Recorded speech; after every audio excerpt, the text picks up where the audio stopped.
Hola, ¿cómo están? Me da muchísimo gusto estar en una emisión más de Valle de Lágrimas. Les prometemos puro sufrimiento, como todas las mañanas en este programa. Pero me va a costar mucho trabajo, porque tengo la oportunidad hoy de platicar con un hombre a quien admiro, a quien respeto, con una trayectoria política, diplomática, de verdad impresionante, y un señor al que conozco hace muchos años. Efectivamente. Y bueno, José Ángel Gurría, qué placer de veras que estés aquí con nosotros. Pues un gran placer, un gran privilegio, pero además déjame felicitarte porque este es el primer programa en vivo. Exacto. Y por lo tanto es una nueva etapa. Una nueva etapa en la vida. Todos los días importante. Hay que volver a empezar. Así es. Ay, José Ángel, pues de verdad no sabes qué gusto me da verte aquí en México. Estuviste 15 años al frente de la Secretaría General de la OCDE. Efectivamente. 15 años. Hubo una elección por 5 años y después 2 reelecciones, lo cual sumó 15 años. Y llegado el momento, le consulté a mi esposa si es que pensaba que pues podíamos pedir un cuarto mandato. Y entonces me dijo, ¿y cómo te sientes? Yo le dije, pues me siento el mejor momento, con toda la experiencia, toda la energía y todo el entusiasmo. Y me dijo, entonces si te sientes tan bien, es momento de regresar a México. Una mujer muy inteligente. Una mujer muy sabia, y así lo hicimos. Llegamos a México en junio del 2021. Muy pronto ya cumpliremos los primeros 2 años de haber regresado a México. Y pues bueno, inevitablemente cada vez me involucré más en los asuntos públicos del país. Bueno, ya hablaremos de eso. Bueno, no creas que entiendo muy bien cómo se dio ese proceso. Si quieres empezamos por ahí. Yo nomás déjame decir que la esposa de José Ángel Gurría es una mujer profesionalmente activa, una gran doctora, oftalmóloga, comentábamos ahorita antes de entrar al aire, directora del Hospital de la Luz, que es un hospital experto en problemas oculares, pero que además hace un servicio social, José Ángel, muy importante. Lulu llegó a tener 350,000 pacientes en un año. Cuando era la directora del hospital, desde entonces los números se han mantenido o han aumentado, y hay 3 hospitales públicos que hacen ese mismo servicio. Entre todos reciben y curan a más de 1 millón de pacientes que tienen problemas de los ojos, todos de muy escasos recursos. Lo sé. Y yo te diría que al Estado le cuesta 0. Lo sé. Pero este Estado que tenemos ahora, bueno, este gobierno, mejor para ser exacta, pues le cuesta todo 0, porque puede hacer lo que le da la gana y no pasa nada. Siguen diciendo que es el profeta, que es como Jesucristo. Digo, perdón que me gane la risa, yo sé que tengo que estar seria, pero pues es imposible. Pero a ver, José Ángel, explícame, ¿por qué un hombre como tú, digo, eres un triunfador a nivel internacional, una carrera en una organización pues tan importante como la OCDE, la Organización para la Cooperación y el Desarrollo Económico, secretario de Relaciones Exteriores, secretario de Hacienda, director de Banco de Comercio Exterior, director de Nafinsa? O sea, caray, ¿por qué demonios te quieres meter en este lío espantoso de ser presidente de la República en el peor momento de la historia de México? ¿Eres masoquista? Por eso, precisamente por el hecho de tener la experiencia, por el hecho de conocer el país, por el hecho de saber qué es lo que se requiere, qué es lo que se necesita, y por el hecho de que tengo en este momento una combinación de enorme experiencia acumulada en estos 15 años al frente de la OCDE y los 33 años de que servicio acumulé aquí en servicio público en México, y una enorme energía derivada de una gran convicción respecto de que este es el momento en el cual los que podemos contribuir algo debemos hacerlo. Pero no sé, José Ángel, yo creo que vivimos un momento excepcionalmente en México, excepcionalmente malo en México. Estamos viendo la destrucción de las instituciones.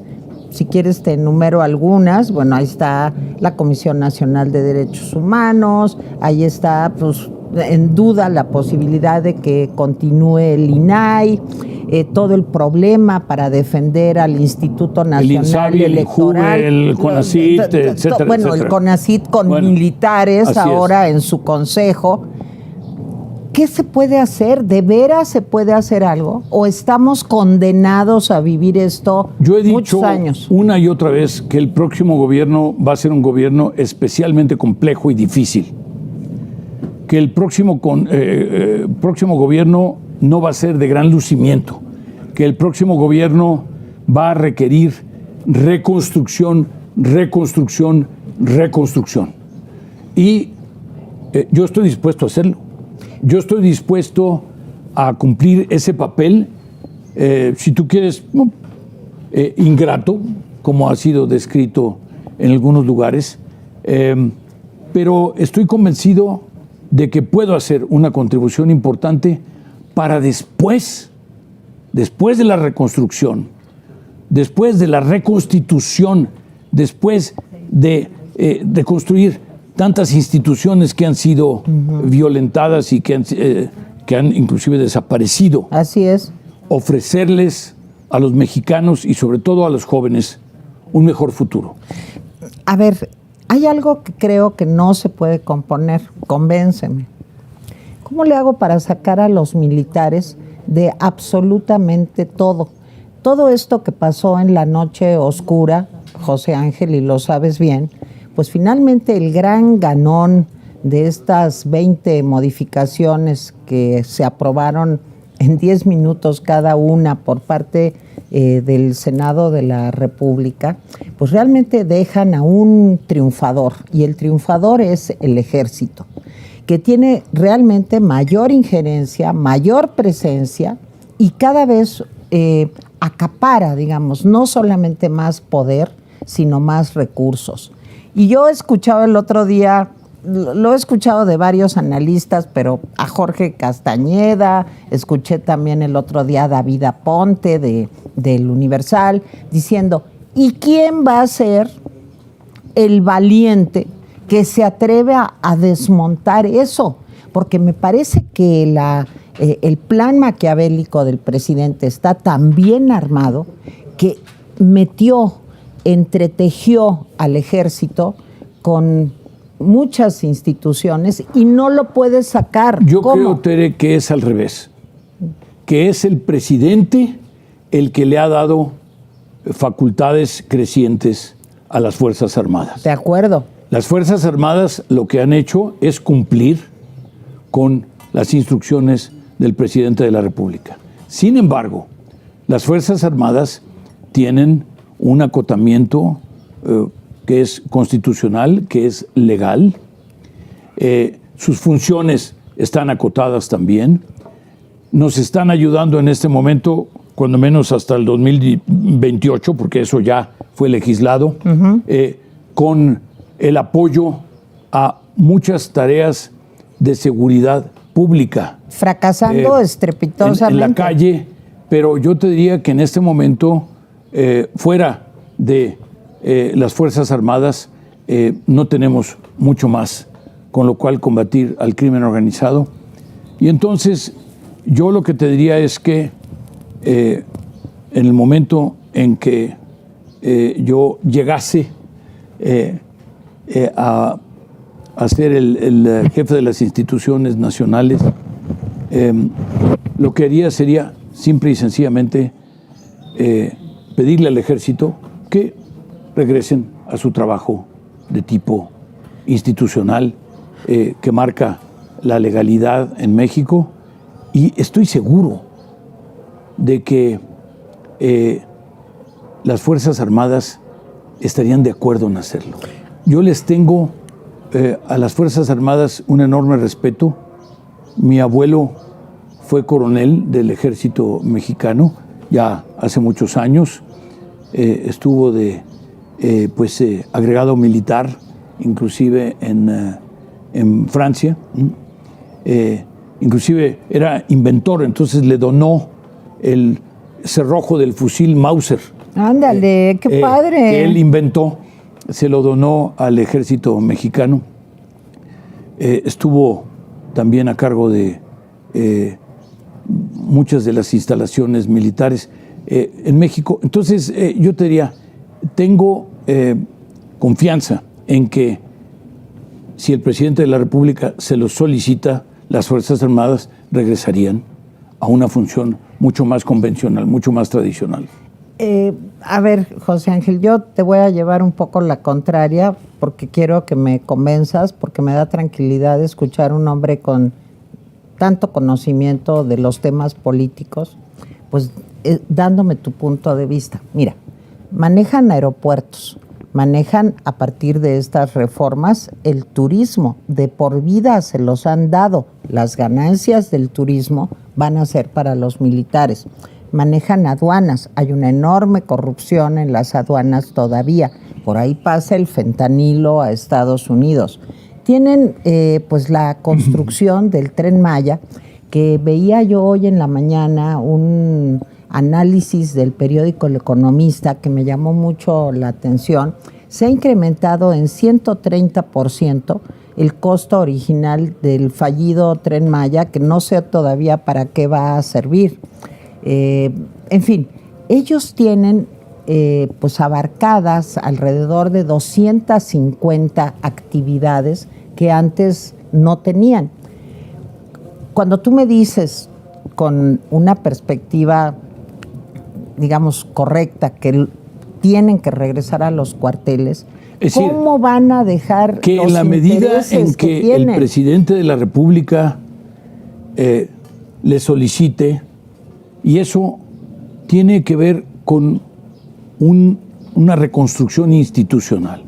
¿Por qué se encargaron de las aduanas? Porque el presidente de la República se lo solicitó. Claro, pues sí, él tiene la culpa. Y porque sienten que son competentes para hacerlo. Bueno, por supuesto, hay unos profesionales aduaneros y existen además otras instituciones en México que a lo largo de los años se ha intentado que manejen las aduanas. ¿Qué pasa? Que esto que decías tú hace un momento, hay instancias de corrupción, hay instancias en donde se permite la importación de drogas, etcétera, opacidad, en fin.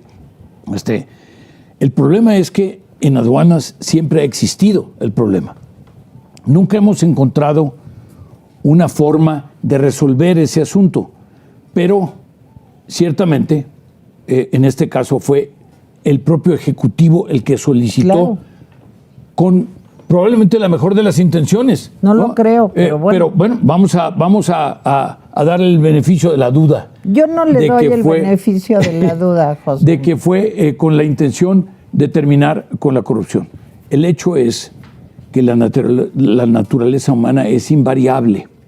Si alguien se pone en una situación en donde puede beneficiarse de una responsabilidad pública, claro, y al mismo tiempo son dos cosas diferentes, no parece existir ninguna razón y ningún mecanismo por el cual pueda ser sancionado, entonces suceden los actos de corrupción. Mira, no hay nadie genéticamente en ningún país del mundo, en ninguna instancia del mundo que sea más honrado o más corrupto que otros. Lo que hay son mejores sistemas, claro, mejores controles. En la medida en que en México, y esto se aplica no solo para el tema de las aduanas, se aplica para el tema de la asignación de los contratos públicos, se aplica también para el tema de cómo se asignan los recursos presupuestales. Es decir, transparencia, transparencia, transparencia y tecnología, tecnología, tecnología. Hijo, qué bueno y que por otro lado, eso. Cooperación con nuestros vecinos del norte que sufren de los dos lados, porque también ellos son los que sufren el problema del consumo, se están muriendo por cientos de miles por el tema del fentanilo, que es exportado de China a México con precursores, después se hace en México y se transporta a los Estados Unidos, de manera que ellos tienen muchas razones por las cuales quieren combatir el mismo fenómeno. Y por otro lado tenemos también el problema de que una aduana en un acuerdo de libre comercio, en un acuerdo de libre comercio con Europa, etcétera, bueno, pues cada vez tienen menos aranceles y cada vez es más una cuestión de control. Eso también es muy importante. Pero sobre todo el tema de las sustancias prohibidas, de los estupefacientes y de las drogas tan peligrosas como el fentanilo, pues este es un asunto que, insisto, deben manejarlo las autoridades profesionales. Pero y por otro lado, te diría que cooperación con los Estados Unidos. Pero a ver, yo te entiendo perfectamente y aparte, estratégicamente es algo que no se puede evitar. Una cooperación intensa con una relación entre Estados Unidos y México tan importante. Ahorita yo quiero platicar contigo también del tema económico, porque tú le sabes mucho. Pero lo que no a eso, podemos hacer espérame. es estar diciendo que nos van a invadir y que todos los mexicanos, que maciosare, ¿no? Pero no es cierto. Que todos los mexicanos tenemos que estar listos para repeler la invasión. A ver, no es José posible. Ángel, pero no tú es lo posible. sabes muy bien. El presidente miente a una velocidad por segundo que realmente es asombrosa, su capacidad de mentir una tras otra, una más grande que otra. Pero fíjate si no es que miente, y me gustaría conocer tu análisis sobre esto. Estamos recibiendo, como tú lo sabes bien, más de 30,000 migrantes cada mes. Digo más porque es más lo que se acumule. Eso es lo que Sí. nos mandan, pero es más lo que se acumule. Yo veía escenas ayer de pues, personas defecando en la calle, teniendo una casita en donde, una tiendita de campaña donde más o menos viven en condiciones verdaderamente En condiciones muy infrahumanas, lamentables. en donde no hay atención médica, no hay vacunación para Ciertamente. los niños. ¿Cuántos niños quieren migrar a Estados Unidos y viajan solos? A ese grado es la desesperación de estas personas. Y México, y lo dijo el señor Pompeo y lo dijo Donald Trump, en esa negociación oscura que se dio entre Marcelo Ebrard y en el régimen de Trump, pues se dobló, como dijo exactamente Pompeo, y aceptó lo que sea. Y aquí sí me interesa muchísimo lo que tú nos digas, porque cuando en Europa se vivió, tú lo sabes 1000 veces mejor que yo, una situación también de desbordamiento de las corrientes migratorias, Turquía dijo, bueno, ok, yo me quedo, pero a mí me dan pues la posibilidad económica de atender a estas personas. Aquí no se pidió nada a cambio, porque teníamos miedo de que fueran a subir los aranceles. Cuando llega Biden, entonces decimos, no, pues ya llegó Biden, es un demócrata, yo creo que no va a pasar lo mismo. No, nos pasa peor. Y no hay el menor respeto por los derechos humanos en México, porque estos son seres humanos igualitos que tú y que yo. Y del momento en que decía el presidente, aquí tenemos una política de brazos abiertos para los migrantes, llegamos a estas condiciones infrahumanas. ¿Qué hacemos con eso, José Ángel? El problema tiene varias vertientes. La primera es la relación con los Estados Unidos. Efectivamente, independientemente de cuáles hayan sido los acuerdos a los que se llegó en el pasado, la siguiente administración tendrá que renegociar y tendrá que plantearle, pues espero que a Joe Biden, Yo también. que ahora Yo se también. está presentando para la reelección, ¿no? Tenemos una situación que se está volviendo muy difícil de manejar. Pero tenemos otra vertiente que tiene que ver con nuestra frontera sur. El hecho de que nosotros estemos permitiendo que se organicen caravanas y después que pasen las caravanas y que transiten por todo el territorio nacional es algo que genera los problemas que estamos viendo en la frontera. Y entonces también es otro de los elementos que hay que tomar en cuenta y sobre los cuales habría que actuar en la medida, insisto, en que se permita que estas personas, independientemente de sus motivaciones y lamentablemente en muchos casos pues producto del coyotaje y en donde le pagan el tránsito y el tráfico a muchos de estos negociadores, ¿no? de la pobreza y de la miseria humana, ¿no? Primero habría que, por cierto, irse sobre ellos, ¿no? Con gran fuerza, pero sobre todo habría que evitar que estas personas estén expuestas a estas condiciones extremas.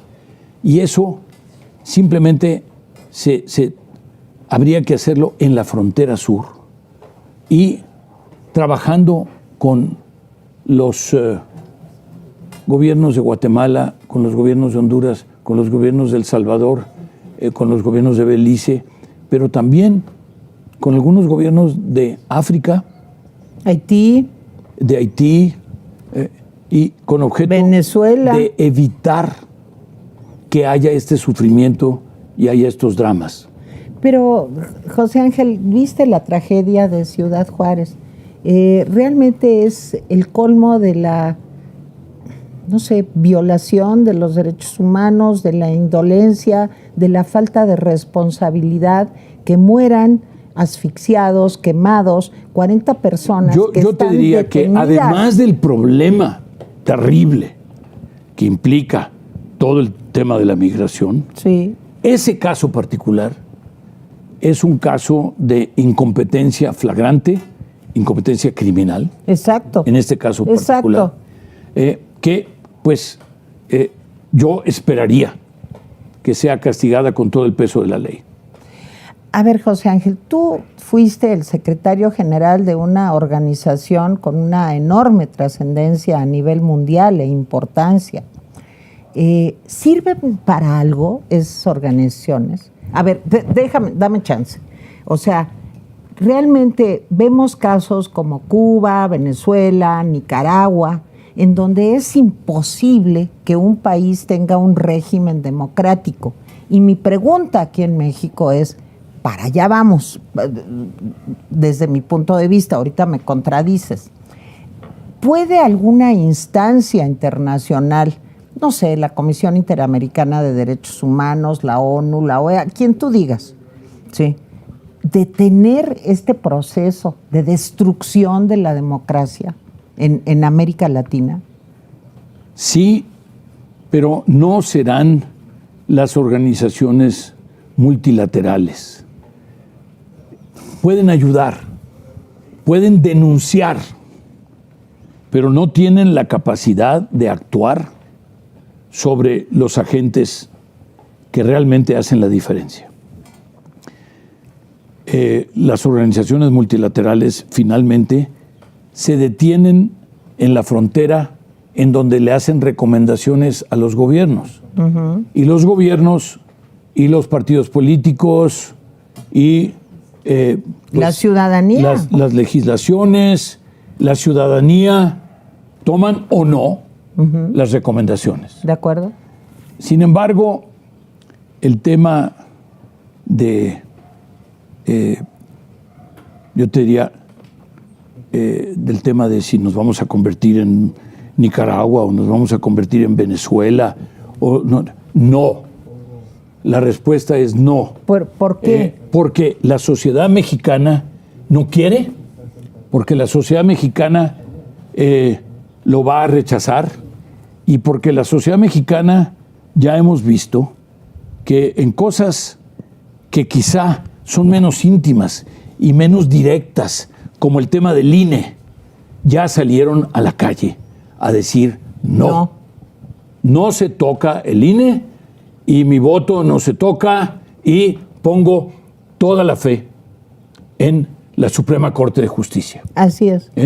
Y la Suprema Corte de Justicia ha funcionado. La Suprema Corte de Justicia nos ha dado las soluciones y nos ha resuelto algunos de los problemas que... lo que es terrible es que estemos judicializando y estemos llevando a la Suprema Corte de Justicia todos los temas.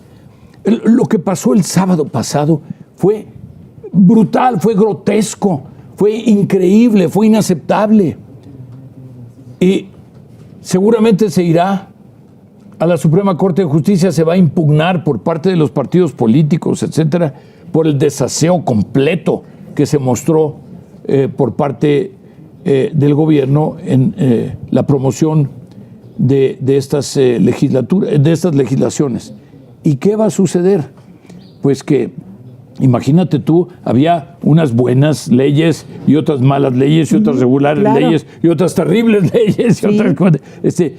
Lo del INSABI, que, bueno, finalmente dice uno, ¿cómo es posible que estén pasando estas cosas en México? Pero vamos a ser como Dinamarca. El CONACYT, etcétera. Mira, perdón que me ría, pero porque es un asunto terrible, es un asunto terrible. Pero déjame decirte, ¿por qué no vamos a ser como Dinamarca? Porque cobramos la tercera parte de los impuestos que cobra Dinamarca. Entonces es un problema de recursos. Mira, nosotros cobramos 17% del PIB de impuestos. El promedio de la OCDE, 34%. Yo lo sé muy bien porque pues, imagínate. Estaba a cargo. Sí. Y Dinamarca, 50. 48%. Cerca de 49, a lo mejor arañan la 50. Mitad. Bueno, no, la tercera parte. No, en Dinamarca, digamos que yo trabajo la mitad del año para el gobierno. O sea, la mitad de todo lo que se genera es... Pero, ¿qué pasa con los daneses? ¿Y por qué están tan contentos y andan en sus bicicletas muy a gusto?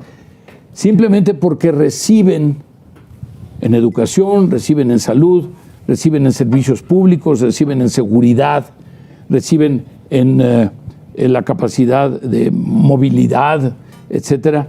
Reciben servicios públicos que ellos consideran que compensan con la contribución que ellos hacen. Pero a ver, José Ángel, el tema de la reforma fiscal en México, yo te quiero decir que tengo muchos años de periodista y es un tema que se ha manoseado mucho en México, no ahorita, sino siempre es que sí, que hay que ampliar la base tributaria, que pagamos muy pocos impuestos, ¿qué tal? Si tú llegas a la presidencia de México, ¿harías realmente la reforma fiscal? Porque eso no es bien visto, eso no te trae votos. O sea, ¿cómo lograr esto? Habría que hacerlo como llegando. Sería de las primeras cosas que tendría que hacer el que gane para poder salir de este como marasmo, ¿no? No se le puede pedir al pueblo de México que contribuya más a los gastos del Estado, a los recursos del Estado, cuando el pueblo de México no sabe a dónde van los recursos. Exacto. Y a qué se dedican y para qué sirven. Cuando una gran parte de los contratos que se firman, que implican recursos públicos, se asignan de manera directa, no mediante concurso. En fin, yo te diría que imposible solicitarle a la sociedad mexicana que contribuya más si es que no se ofrece a cambio una transparencia absoluta, total, de cada centavo, de cada peso. Absolutamente toda la razón. ¿Cómo le hacemos si este gobierno todo lo que no quiere rendir cuentas, lo que no quiere explicar, dice que es seguridad nacional? Llega 2024 y José Ángel Gurría es presidente de México. ¿Qué hacemos si ya se destruyó una partecita de ese sistema de transparencia que es el INAI? ¿Cómo le haces? Porque habrá que reconstruir todas las instituciones que hayan sido destruidas o hayan sido debilitadas. Porque habrá que reconstruir la economía que ha crecido cero durante estos 6 años o muy cerca de cero en promedio. Imagínate tú el atraso que eso implica para un país como México, que tiene una alta proporción de pobres dentro de su población.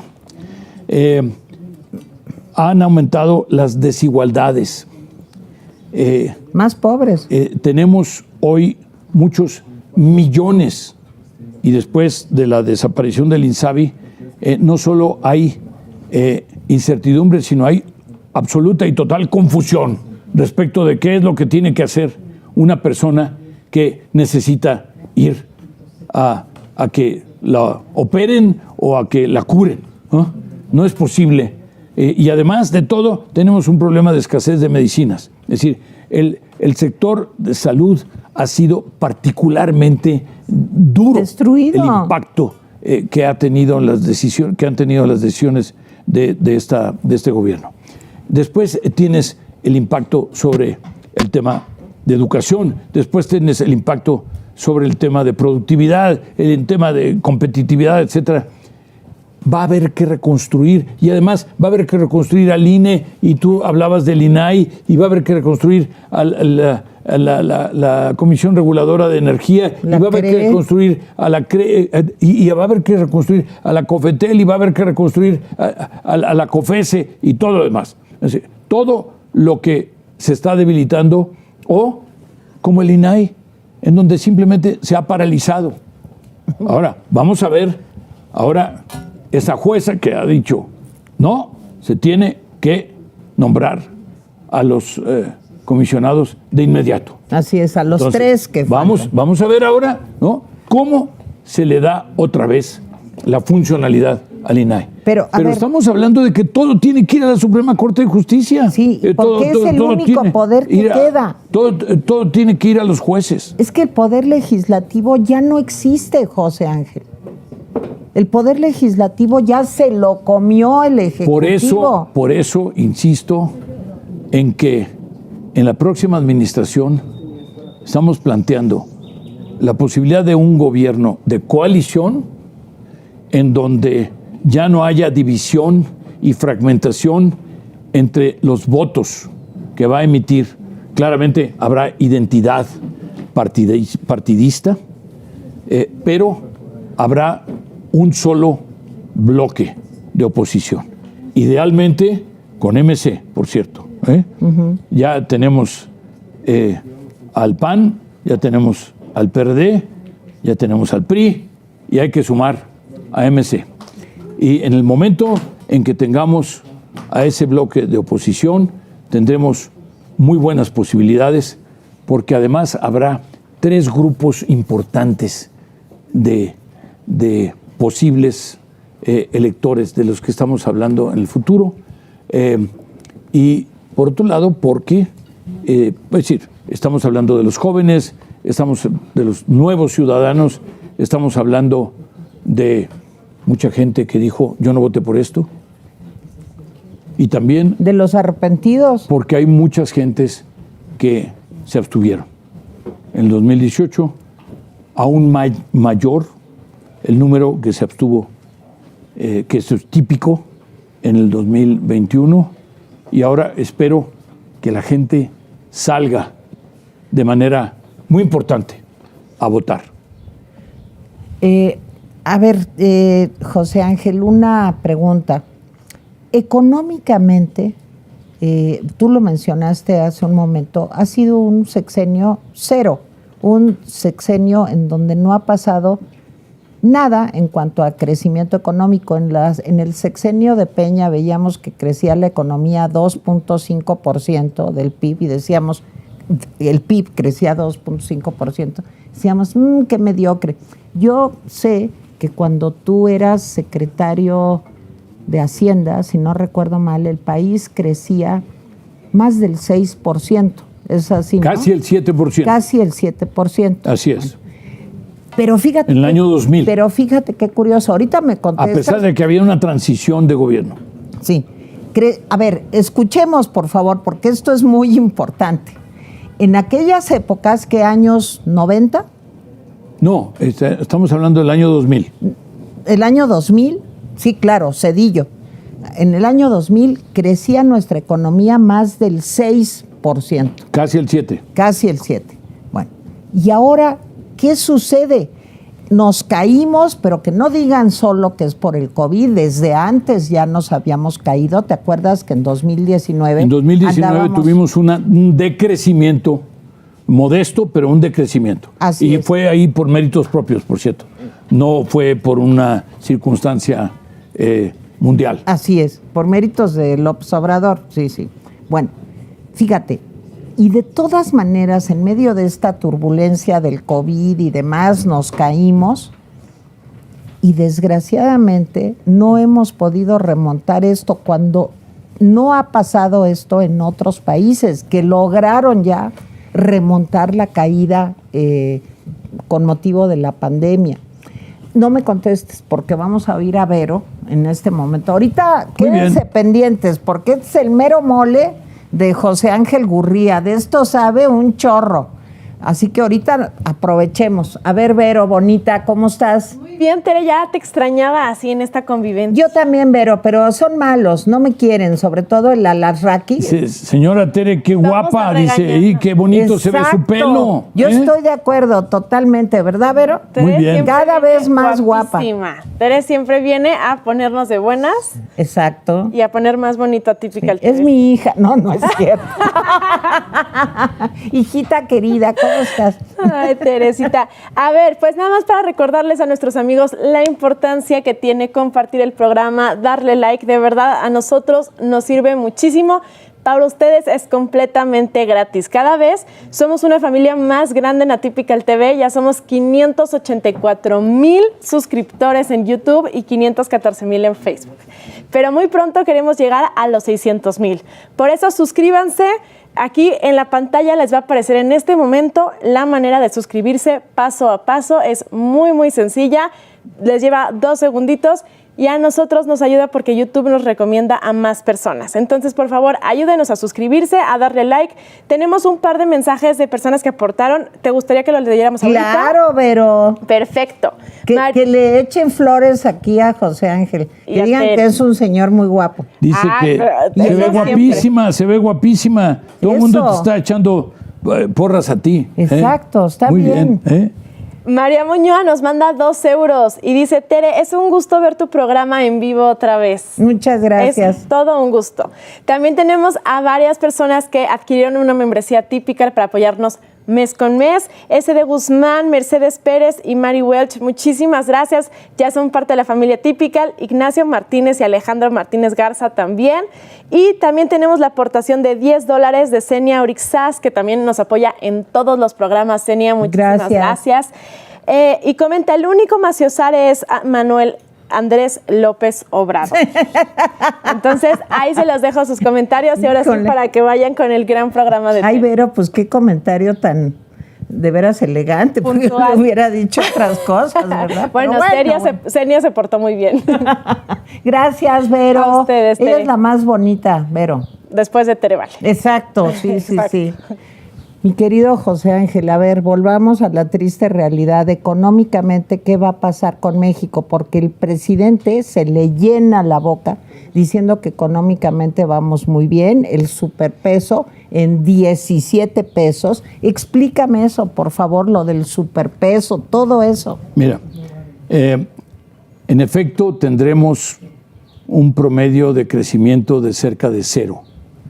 Ya sabemos que este año pues algunos dicen que 1.2 y otros en el lado alto dicen que 1.8, solo el gobierno dice que 3%, pero digamos que el promedio de los pronósticos es 1.5 en el año 2023. Y en el año 2024, más o menos por ahí. Esto quiere decir que tenemos un déficit enorme de dinamismo económico, de crecimiento. Esto quiere decir que eso nos va a generar un déficit de empleos, un déficit de nivel de bienestar, un déficit de exportaciones, etc. ¿Y qué pasa? Que como ya estamos recibiendo algo de inversión extranjera, como ya estamos exportando de manera muy importante, porque esto lo construimos a lo largo de 30 años de TEMEC, se ha multiplicado por 10 las exportaciones del año 94. Y entonces, hoy ya el gobierno se beneficia de estas realidades y entonces se notan menos cosas como el hecho de que no vamos a crecer prácticamente durante todo el sexenio. Pero imagínate tú en un país como México, con más o menos la mitad de personas en pobreza, crecer 1,5%, cuando debemos estar creciendo al 5% sostenido durante 30 o 40 años. ¿Cuánto está creciendo Perú, que ha tenido 5 presidentes en 4 años o algo así? ¿Cuánto está creciendo Perú? Mira, más que México, ¿verdad? Probablemente no querramos compararnos con Perú. El problema en América Latina tiene otras características, pero y también han pagado su precio, claro, en materia de crecimiento. Quizá nosotros quisiéramos compararnos en términos de bienestar con algunos países europeos de desarrollo intermedio o con algunos países, por ejemplo, estamos hablando del sistema de salud, con algunos países como Colombia o como Costa Rica, que han resuelto mejor su problema, que tenían igual que nosotros varias instituciones que competían, ¿no? y que no las podían integrar, y ya lograron esta integración. Y entonces habría que aprenderles, más que Dinamarca, con todo respeto por los daneses. Es un país, primero, chiquitito, relativamente chico, pero en segundo lugar, tienen otras características. Insisto, pues cobran 3 veces más impuestos que en México. Entonces, estamos hablando de la posibilidad de pagar o no. En este caso es no se pueden pagar. Y cuando de repente te cae una pandemia, como lo que nos pasó y se maneja tan mal el como 2020, en México, pues entonces tienes que dedicarle muchos recursos y jalar la cobija y descobijar a todos los demás. ¿Qué es lo que ha pasado? Oye, José Ángel, ¿y lo del peso? ¿Por qué ese peso? ¿Porque el dólar está muy fuerte? ¿Por qué? Mira, ¿Tiene algo que ver el presidente y su política económica en esto o no? Es muy paradójico porque yo me pasé toda la vida luchando en contra del impacto de las devaluaciones. No contra las devaluaciones mismas, porque era un resultado de la oferta y la demanda de las monedas y finalmente era porque había poca confianza en el futuro del país. En este momento lo que hay es que cuando tú creces a cero o muy cerca de cero, entonces demandas menos cosas de afuera y se te genera, como el caso que tenemos con Estados Unidos, $100,000 millones de superávit con Estados Unidos, por cierto.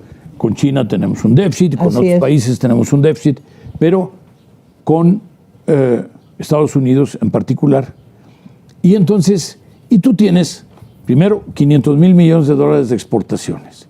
Luego tienes, es decir, de bienes y servicios, ¿no? Y luego tienes el tema del turismo. Y luego tienes, son como $30,000 millones y van creciendo. Las remesas. La inversión extranjera, otro tanto. Y luego las remesas que ya andan cerca de $60,000 millones en base anual. Y entonces lo que tienes es que tienes un chorro de divisas que están entrando, Sí. sobre todo de dólares, casi 2,000 millones de dólares diarios que están entrando, y por lo tanto el valor de las monedas las da la oferta y la demanda. Claro. Y en este caso particular, lo que sucede es que ante tanta oferta, pues entonces tiende a revaluarse el peso mexicano. Sin embargo, primero hay preocupación por la competitividad del peso mexicano, porque está perdiendo competitividad. Claro. En la medida en que se está revaluando. Muchas veces yo me acuerdo que celebraban los europeos, o celebraba Japón, que se devaluaba su moneda. ¿Por qué? Porque lo que hacía es que las exportaciones de ese país fueran dejaban más dinero. más competitivas. Pero por otro lado, por la relativa inactividad económica del país. A ver, José Ángel, se nos va a acabar el tiempo y quiero hacerte todavía muchas preguntas porque te estoy explotando, porque es una gran oportunidad platicar contigo, de verdad. ¿Qué sigue para México desde el punto de vista económico en el 24 y más allá? O sea, ¿hasta dónde puedes hacer una prospectiva? No te pido que saques la bola de cristal, sino con toda la experiencia que tienes, ¿cómo ves México? A ver, te doy un elemento más que me gustaría que consideraras. China se ha dedicado a establecer lazos muy importantes, pero sobre todo con Suramérica, con América del Sur. En México, ¿cómo va esa relación? Sobre todo pensando pues, que China finalmente será un elemento muy importante en el concierto económico mundial. Son dos cosas diferentes. A ver. El tema de China es hoy el principal socio comercial de la mayor parte de los países de América Latina. Pero no es el caso de México. 80% de nuestras exportaciones las mandamos a los Estados Unidos, 5% adicional la mandamos a Canadá y solamente 15% del total de nuestras exportaciones van al resto del mundo.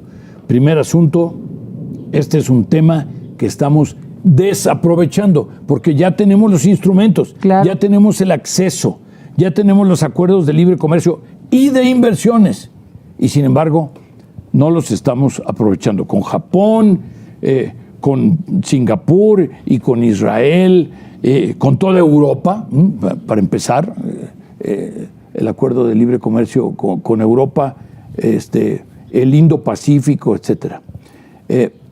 Y por otro lado, yo te diría que México se tiene que ir integrando cada vez más a las cadenas productivas de Norteamérica para que sea cada vez más competitivo el producto hecho en Norteamérica.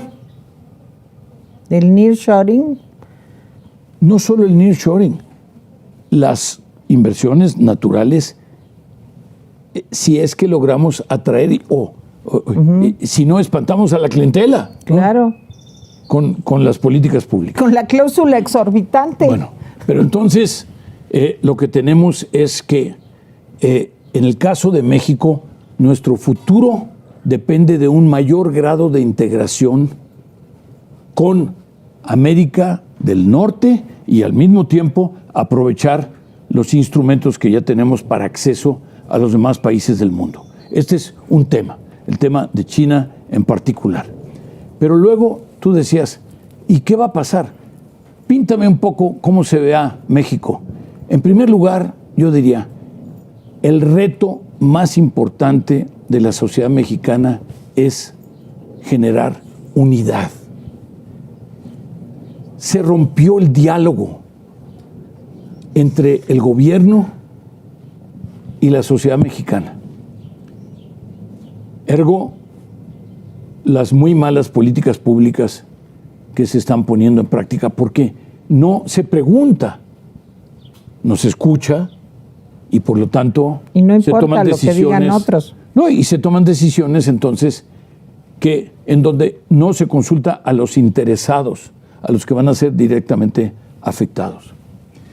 Entonces yo diría, el líder político de un país, de cualquier país, pero de México en particular, no puede estar generando divisiones. Lo que tiene que estar generando es unidad. ¿Para qué? Para hacerle frente a todos estos problemas que tenemos, a todos estos déficits que estamos acumulando, a todas las insuficiencias que quedan cada día más evidentes. Y por otro lado, estamos hablando de efectivamente recuperar el dinamismo económico a base del elemento que yo mencioné hace un momento, que es confianza. Si se da confianza a los inversionistas nacionales y extranjeros, por cierto, nacionales y extranjeros. Si uno empieza siempre por los mexicanos, si se les da confianza, se van a quedar aquí, pero además ellos van a encargarse de atraer inversiones extranjeras que además, por otro lado, van a llegar de manera natural por el nearshoring, por el friendshoring y por todo lo demás, por la coyuntura internacional, pero además porque México es un lugar que tiene unas condiciones absolutamente privilegiadas. Y por lo tanto, es decir, solo tienes que empujar el carrito y ya llegaste al otro lado de la línea fronteriza y ya estás en Estados Unidos y ya les puedes abastecer.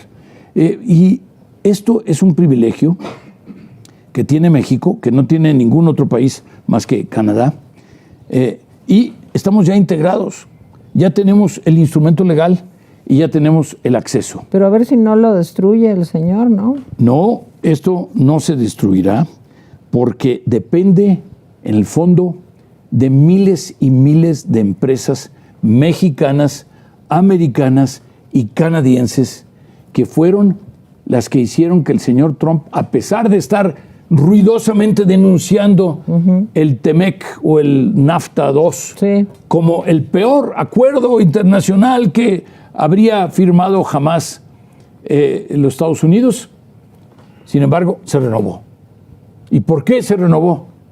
Porque el sector privado de los Estados Unidos, el sector privado de Canadá y el sector privado de México están cada vez más integrados. Así es que yo veo un futuro en el cual, si se inyecta confianza, habrá inversiones. Si hay inversiones, habrá crecimiento, habrá más empleos, habrá una mayor generación de bienestar. ¿Y tú crees que eso le conviene a López Obrador? ¿No le conviene más una masa amorfa, clientelar, en donde con un pequeño apoyo, pero que la gente tiene lo mínimo para sobrevivir, sientan yo te diría que tú varias veces ya has planteado el statu quo de hoy como si fuera a prolongarse en el tiempo. Y lo que yo estoy planteando es precisamente lo contrario, que habría un cambio de régimen, que ese régimen estaría representado por una coalición de partidos que por definición discutiría mucho más las cosas antes de tomar decisiones, cometería menos errores, no habría ocurrencias, no habría arbitrariedades. ¿Por qué? Porque es inherentemente más democrática una coalición que un gobierno de un solo partido y de un solo hombre. De manera que estaríamos ofreciendo una mejor alternativa en la forma de gobierno, independientemente de quién se encargue del gobierno. ¿Crees que México está suficientemente sensibilizado para poder tomar una decisión de este tipo? Mira, te voy a comentar esto. Yo seguía muchísimo a la OCDE, por ti desde luego, porque qué orgullo que un mexicano estuviera en un organismo de este nivel internacional, pero además yo soy psicóloga y la prueba PISA era para mí muy revelador de lo que estaba pasando, ¿no? Así es. Y cada vez que se... Para saber dónde andamos en materia de educación. Exacto, que para mí es el motor fundamental de desarrollo de un país. Y cada vez que veía que los niños no aprenden aritmética, operaciones sencillas, que la comprensión de la lectoescritura era muy baja, pues yo me preocupaba mucho, porque si vemos pues el desarrollo finalmente industrial, económico, lo que tú quieras, va aparejado también pues a una capacitación técnica, a una mejor educación en todos los sentidos, y México no lo tiene. Y en este sexenio hemos retrocedido aún más. La pregunta es, esto que tú planteas, que a mí me llena de ilusión, una propuesta refrescante, verdaderamente democrática, en donde se dé paso al diálogo, a decisiones no, digamos, de un autócrata, sino democráticas. En fin, eso estamos en posibilidad de hacerlo cuando la mayoría de la gente no entiende estos temas, y no es porque yo esté subvaluando a otras personas, a que diga que la gente pobre no entiende. Fíjate que no tiene que ver con el nivel socioeconómico, tiene que ver con la capacidad de comprensión de nociones elementales de lo que es la democracia. Mira, ¿Cómo le vamos a hacer, en José todo el Ángel? mundo se está fragmentando la política o las políticas locales. En todo el mundo los partidos políticos tienen unas facciones y unas fracciones cada vez pues más diversificadas, mayores. En algunos casos se forman nuevos partidos.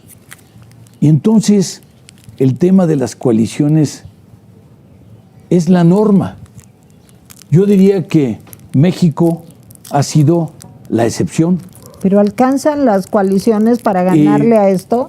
Por supuesto que sí, siempre y cuando plantee uno correctamente cuáles son las alternativas y cuáles son las políticas públicas que se van a adoptar y cuáles son las consecuencias de esas políticas públicas. Pero a nosotros ya nos llegó el tiempo de una coalición.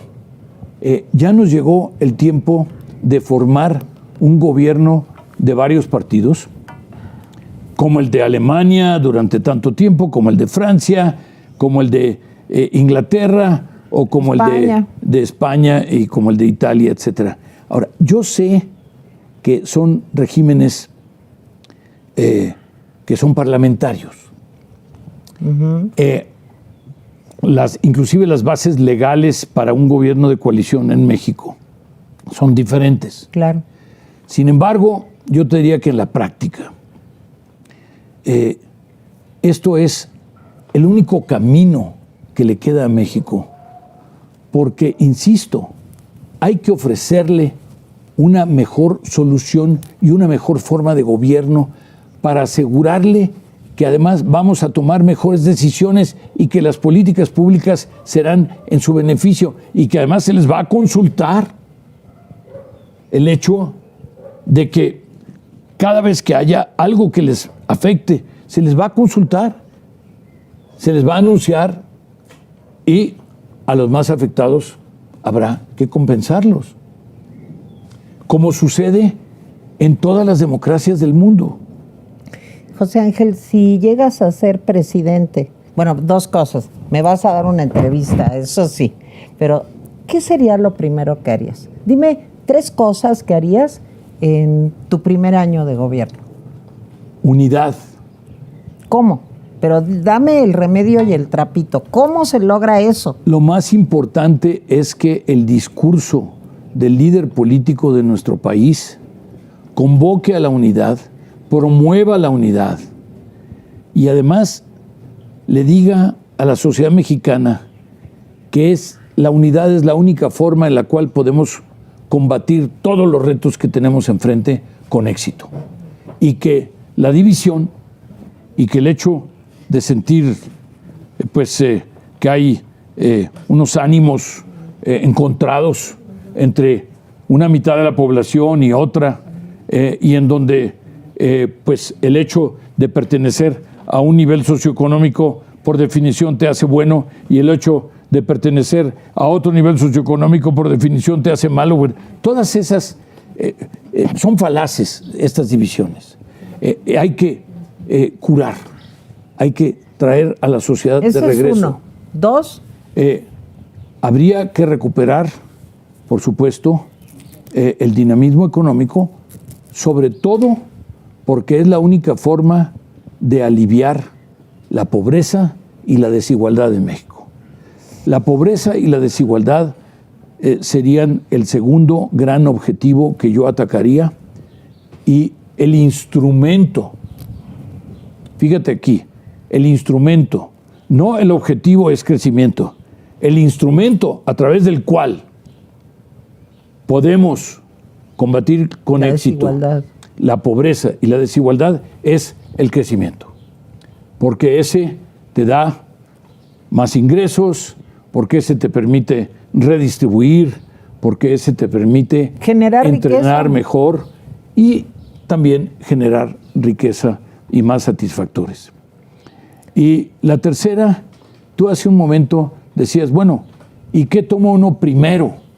La educación, que es un tema en el que tú eres experta. No, que voy a ser experta, o pero la salud, que en este momento está desmantelada. Yo diría que tomaría ambas como tercer punto. La reconstrucción del sistema de salud, y también creo que la palabra es apropiada, la reconstrucción del sistema de educación. ¿Por qué? Porque además tuvimos que cerrar prácticamente 2 años las escuelas públicas en México. Y no sabemos ni dónde estamos parados, no se evaluó. Y entonces tenemos en este... Bueno, si desapareciste el Instituto de Evaluación de la Educación, por supuesto, no sabemos dónde estamos parados. Si tú no evalúas las políticas públicas o el resultado de las políticas públicas, nunca vas a saber si vas bien o te regresas. Claro. José Ángel Gurría, de veras no sabes qué gusto platicar contigo. He disfrutado muchísimo esta plática. Ya quedamos. Si llegas a la presidencia me vas a dar una entrevista, ¿verdad? Pues espero que podamos platicar antes también. Claro que ¿no? sí. Porque... Y ya va a ser tu cumple, el 8 de mayo. El 8 de mayo. Y naciste el mismo año que yo, somos exactamente de la misma edad. Fue muy buena cosecha. Hombre, fue buenísima. Excelente cosecha. El año de 1950. Así es, pero sabes que los centennials no quieren a los baby boomers porque dicen que nosotros organizamos todo este desmadre en el que ahora están viviendo. Y tienen toda la razón. De alguna forma es lo que te iba a decir. Tienen razón, pero es posible reconstruir y después de reconstruir ofrecerles un futuro mejor. Y de eso se trata. Y por eso es que estoy en esta lucha. Pues José Ángel Gurría, de verdad, muchísimas gracias. Oigan, y muchísimas gracias a ustedes. Espero que los hayamos hecho llorar. No es cierto. No los queremos hacer llorar. Espero que hayan aprendido, tanto como yo, que hayan escuchado, pues a un hombre que creo que fue y es un lujo para México, con la calidad humana, con el conocimiento profesional, pues que llevó a México a instituciones de todo el mundo y que ahora tenemos la posibilidad de que pudiera ser presidente de nuestro país. La mejor de las suertes. Muchísimas gracias. Un abrazo. Sí, no te comprendo porque y otra vez eso, felicidades por el programa en vivo. Si quieres que te cante tu canción de cumpleaños, la mía, la mía. Dice, bien. Con esto nos despedimos. Si no los atormento y les canto más. Dice, hoy que cumples un año más de estar contento con tus papás, apaga las velas que tiene el pastel. ¡Pupú!